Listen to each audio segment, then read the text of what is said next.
Você sabe a diferença entre a aliança noédica, abraâmica, mosaica, davídica e a nova aliança de Jesus? Essas não são apenas histórias antigas da Bíblia. São capítulos de um mesmo enredo, a história da graça de Deus agindo ao longo do tempo. Cada uma dessas alianças revela um aspecto do caráter divino. Deus que preserva, que promete, que revela, que reina e que redime. E juntas, elas formam o fio dourado que costura toda a narrativa bíblica, da criação à cruz. Depois do dilúvio, quando a humanidade foi reduzida a uma única família, Deus faz um pacto com Noé, e por meio dele, com toda a terra.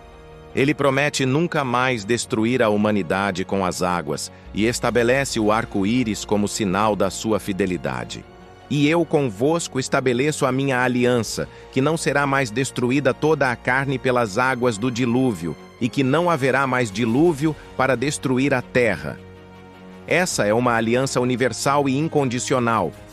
Não depende da obediência humana, mas da misericórdia divina. É como se Deus dissesse: mesmo conhecendo o coração corrompido do homem, eu continuarei sustentando o mundo. A aliança noédica é o fundamento da graça comum. É o compromisso de Deus com a preservação da vida. Sem ela, não haveria história, nem redenção possível. Séculos depois, Deus escolhe um homem sem filhos, em uma terra idólatra, e faz com ele uma aliança que mudaria toda a história. Farei de ti uma grande nação, e em ti serão benditas todas as famílias da terra. 3 promessas se destacam: uma terra, uma descendência e uma bênção universal. Essa é uma aliança incondicional e perene, fundamentada na graça. Tanto que, no ritual de Gênesis 15, só Deus passa entre os animais sacrificados, simbolizando que ele mesmo assumiria o risco de cumprir tudo. O sinal dessa aliança foi a circuncisão, um lembrete físico de que Israel era um povo separado para Deus. Mas o centro de tudo é a fé.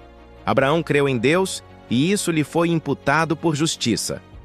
A partir dessa aliança, nasce o povo da promessa, e no futuro, a semente prometida, Cristo, que abençoaria todas as nações. 2000 anos depois da criação, Israel é liberto do Egito e levado ao Monte Sinai. Ali, Deus estabelece uma nova aliança, desta vez, com toda uma nação. Se obedecerdes à minha voz e guardardes a minha aliança, sereis a minha propriedade peculiar entre todos os povos.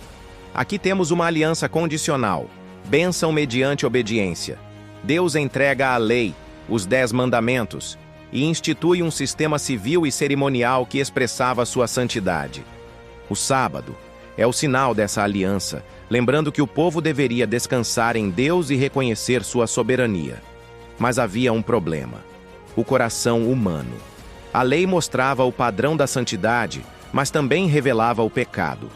Era como um espelho que mostrava a sujeira, mas não podia limpar. Por isso, a aliança mosaica serviu como tutor, apontando para o Redentor que viria cumprir perfeitamente a lei. Mais tarde, Deus faz uma aliança com o rei Davi, prometendo-lhe algo extraordinário: o teu trono será estabelecido para sempre. Essa aliança é incondicional e fala sobre um reino eterno. Mesmo que os reis falhassem, Deus garantiria que da linhagem de Davi viria um governante justo e perfeito. O sinal dessa aliança é o trono, símbolo da soberania messiânica.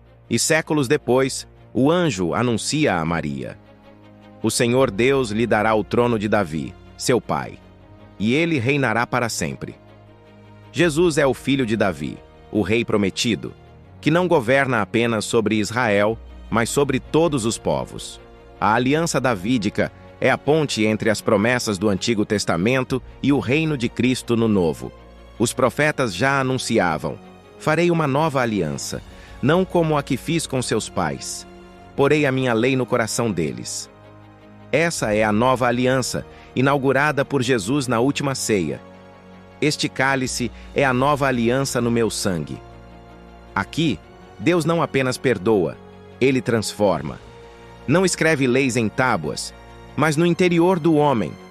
O Espírito Santo passa a habitar em cada crente, selando-o como propriedade de Deus. O cálice é o sinal dessa aliança, o símbolo do sangue que redime, purifica e reconcilia. Agora, a salvação não é uma herança étnica, nem uma obediência legal. É uma nova vida recebida pela fé em Cristo. A antiga letra condenava, mas o Espírito vivifica. Percebe o padrão? Deus preserva o mundo com Noé. Promete redenção com Abraão. Revela a santidade com Moisés. Estabelece o reino com Davi. E consuma tudo em Cristo, na nova aliança. É como se cada aliança fosse uma peça de um grande mosaico. E o rosto que surge no final é o de Jesus. Ele é o verdadeiro Noé que traz livramento, o verdadeiro Abraão que abençoa as nações, o verdadeiro Moisés que intercede, o verdadeiro Davi que reina eternamente. Em Cristo, todas as promessas de Deus encontram o seu sim. A história das alianças é, no fundo, a história da fidelidade de Deus. Um Deus que promete e cumpre, que julga e restaura, que cria e redime. A nova aliança em Cristo é o ponto final e, ao mesmo tempo, o novo começo. Porque ela não apenas muda a nossa posição diante de Deus, mas transforma o nosso coração. Quando olhamos para a cruz, vemos todas as alianças se encontrando. O arco-íris da preservação, a fé de Abraão, a lei de Moisés, o trono de Davi, tudo se cumpre no sangue de Jesus. E é por isso que quando ele disse, está consumado, todas as promessas se tornaram realidade. Então, da próxima vez que você abrir a Bíblia, lembre-se. Ela não é um livro de partes desconexas, mas uma história única. A história de um Deus que faz alianças e que cumpre cada uma delas com perfeição. E o convite dele hoje é simples. Entre na nova aliança. Creia em Cristo. E descubra que a fidelidade de Deus não é apenas um tema teológico, é uma experiência viva, eterna e transformadora. Obrigado por assistir. Esse assunto é imprescindível, não apenas para entender a história da redenção, mas a chave para compreender toda a Bíblia. Segue e compartilha com quem vai curtir essa história. Um abraço.